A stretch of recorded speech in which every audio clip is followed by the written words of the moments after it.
So I was on the ultimate Frisbee team.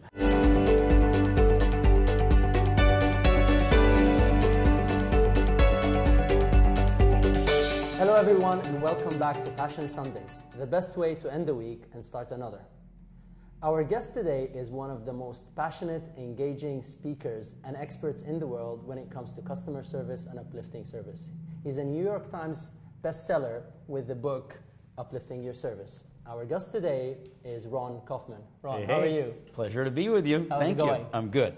I mean, if there's a passionate speaker, I would have to say it's you, because the first time I ever saw you on stage, I saw the energy and I'm like, okay, that's how I want to become. Yeah.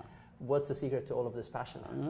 There's something that happens, at least for me, when I get on stage, when there's an audience, that this level of energy just comes flying through, which is about taking care of, giving to, loving, serving, bringing value to the people I'm with. And you know, some people say, oh, he's just saying that. But it's physically true for me. My wife says sometimes as we're growing our business, there are different aspects of the business, and sometimes people are saying, well, maybe he should be writing more books, or he should be behind a video camera preparing more material rather than being on stage. And she said, no, if you take him off stage, you're going to kill him. Okay. So there's that passion that shows up electrically, energetically. So how important is passion when we're talking about success in life? You're very successful, well-achieved, world's authority on your topic, best-selling author.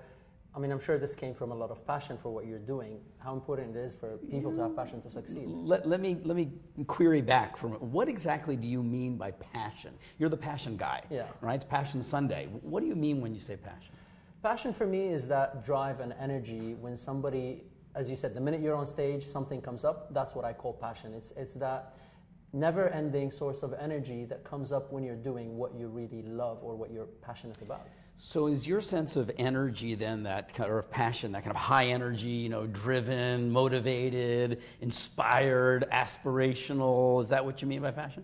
Definitely most of them, but doesn't have to be high energy all the time, because some people, I'm high energy or high energy. There are people that are more mellow, but they're still passionate. But okay, so then passion isn't just the level of energy. No. It's something else, yeah? It's the sustainability probably of that energy also, the continuous ability to keep going at the thing that you're working towards. There you go, that continuous ability to keep going at something that you're working towards. So then what's the key is how much, to me, do you actually believe in what you're working toward?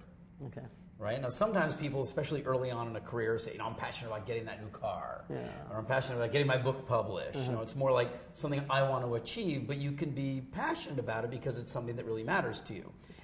Maybe later on in life, or for some people it catches them much earlier in life, what are you really doing this for? What's this really about? Okay. And I'm just one of those very, very fortunate people for whom the topic aligns with the outcome that I'm committed to help achieve in the world. Okay, so when we talk about uplifting service, and you think about the word service, the Latin root of service is slave. Okay. So service has got a problem, because who wants to be a slave? The customer is king. What does that make me?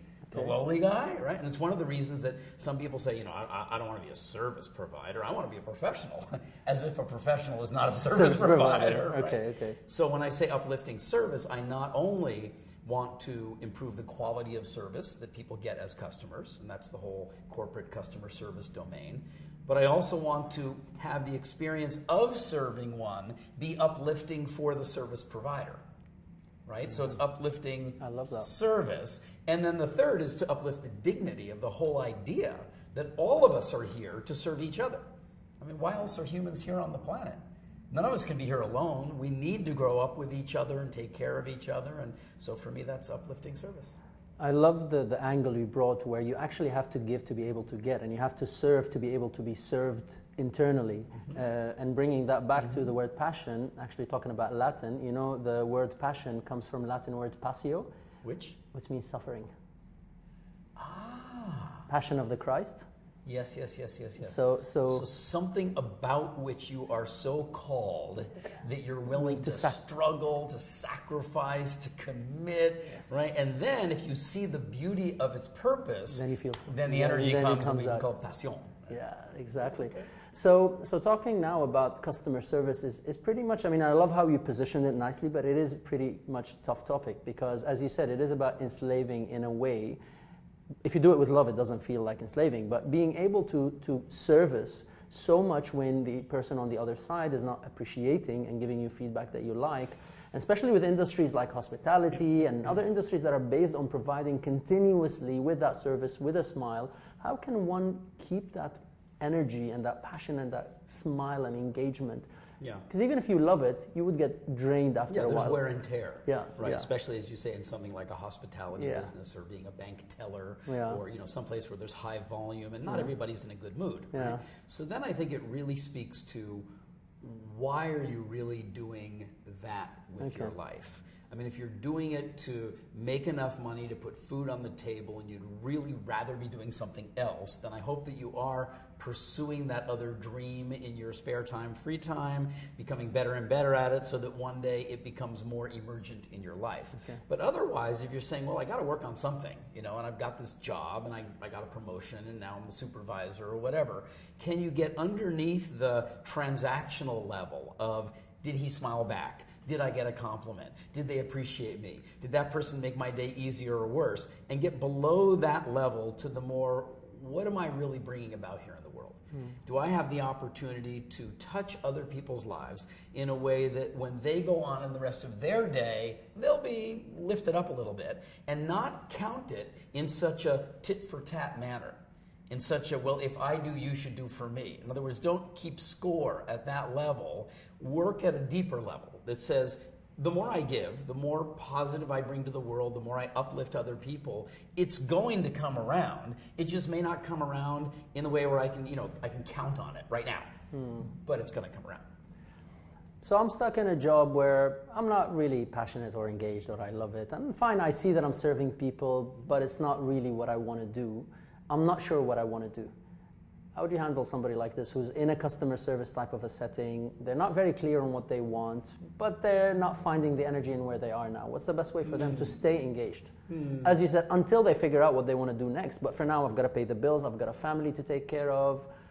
There's so much that I need to take care of now. Okay, so for the service provider who's at that level, if they are, as you say, I got to pay the bills, I got a family to take care of, is to be aware that the energy I bring back home with me when I leave work is going to affect my family.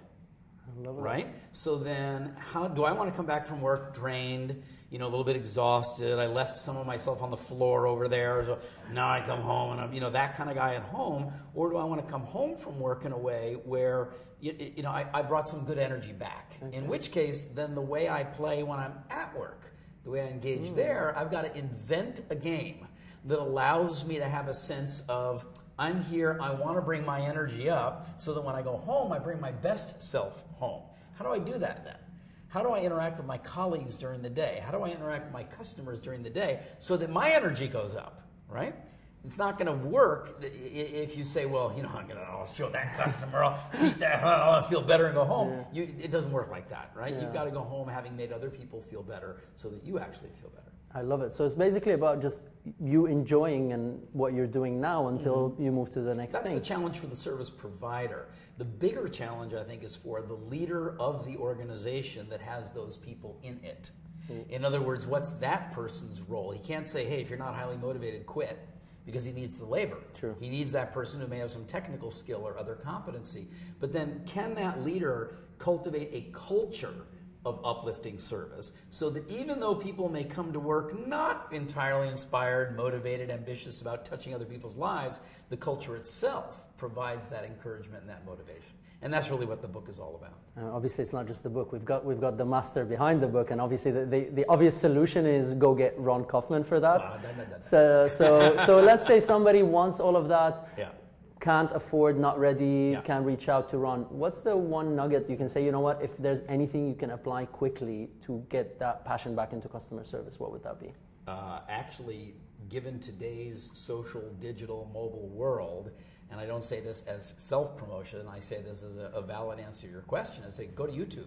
Type in my name, type in the word service, find the 300 videos online that are free, start watching at least one of them before you go to work or on your way to work. You find one you like, sit your team down, share it with them, and then when your company's ready and you want to do something bigger, be in touch. That's similar with what we're doing with Passion Sundays, just free content for everybody to be able to enable them.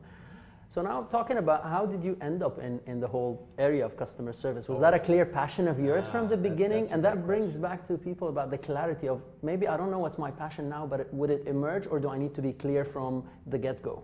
I think life loves all of us enough that it will emerge so long as you bring your full self to the game.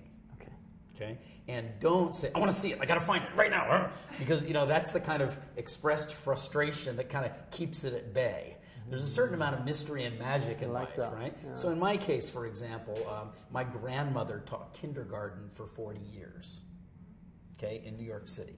And she was the kind of woman who could see these two boys fighting and go over and separate them, and yet have each of them feel like they won.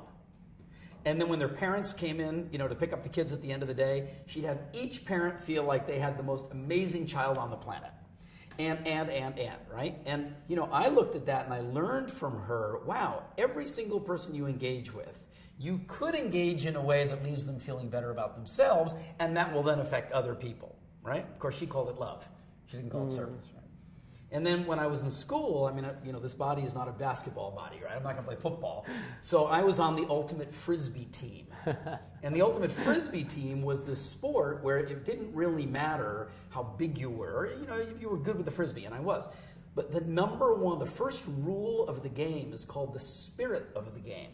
Okay. And the spirit of the game in ultimate Frisbee is that the players work it out on the field. Okay. We don't have referees. It's not somebody else's call. It's our call. So even if there's a dispute, we got to work it out, and we work it out in the spirit of the game. And so that gave me access to being able to play, to become a coach, to become captain of my university Ultimate Frisbee. I was recently inducted into the Hall of Fame for Ultimate Frisbee for bringing it out into the world. It took me all over Europe. I got to meet people in India because I had a $7 piece of plastic, and I would throw it to them. And of course, how a Frisbee flies, right? And then somebody would see it and they'd try to throw it back. And, it would wobble, and then I'd go over and I'd teach them how to throw it back. And the next thing I was invited home for dinner, and I could sleep on the couch, and, I got to know the world that way. And then when I learned more about adult education, Singapore reached out to me and said, we need to change the nature of thinking in the entire country, from low-cost manufacturing, do it right, be productive, 6 Sigma, 0 defects, to, we have to be more flexible and adaptive and responsive and proactive and collaborative to take care of this magical thing called customers. And so I was invited to be one of the people to help re-educate the nation, to become a better service-providing nation focused on adding more value through service. Awesome. I didn't pick that. Life picked me for that. I love it. I'm sure why life picked you. I can see the passion and energy starting from a Frisbee to whatever you're going to do. It's just having that passion and engagement. And I'm sure our viewers loved it. Thank you very much, Ron. Passion, what do you think? I would really love to hear your opinion. If you'd like to stay engaged, subscribe to our social media channels. And if you want even more valuable interviews and tips and tricks on how to live passionately, then go to mustafahamwi.com and subscribe to our Passion Sundays newsletter. Until the next episode, live passionately.